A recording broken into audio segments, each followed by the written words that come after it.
नमस्कार मित्रांनो, लग्नानंतर होईलच प्रेम या मालिकेत 15 जूनच्या भागात असं दाखवलं आहे की वटपौर्णिमा असते तेव्हा वसुआत्या म्हणते की ही काव्या काही वटपौर्णिमेची पूजा करणार नाही, एक वेळेस सगळे धागे तोडेल पण एक पण धागा जोडणार नाही.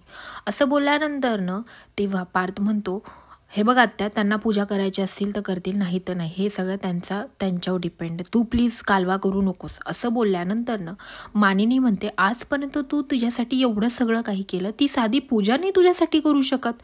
असं बोलल्यानंतर पार्थ आईला उत्तर द्यायला जातो. तेवढ्यातच काव्या रूमच्या बाहेर येते आणि काव्या एवढी सुंदर नटलेली असते की तिला बघून हे सगळेजण थक्कच होतात आणि पार्थच्या तोंडावर ते एवढं सुंदर स्माईल येतं की आपण पाहूच शकतो.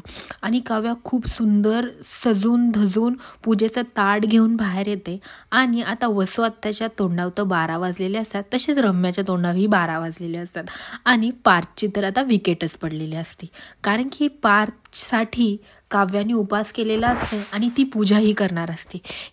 हे बघूनच पार्थला एवढा आनंद झालेला असतो आणि तसंच मानिनीला पण खूप आनंद झालेला असतो आणि मिथुन काकांना पण खूप आनंद झालेला असतो. आणि काव्याजवळ येते आणि म्हणते, हो मी पूजा करणार आहे, मी वडाची पूजा करणार आहे.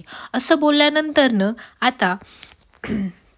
आता आत्याबाईंचा तो चेहरा बघण्यासारखाच झालेला असतो आणि पार्थ खूपच खुश झालेला असतो. आता पुढे काय होणार, पार्थला काव्या ॲक्सेप्ट करणार का, हे पाहण्यासाठी विसरू नका लग्नानंतर होईलच प्रेम आणि माझ्या चॅनलला सबस्क्राईब करा.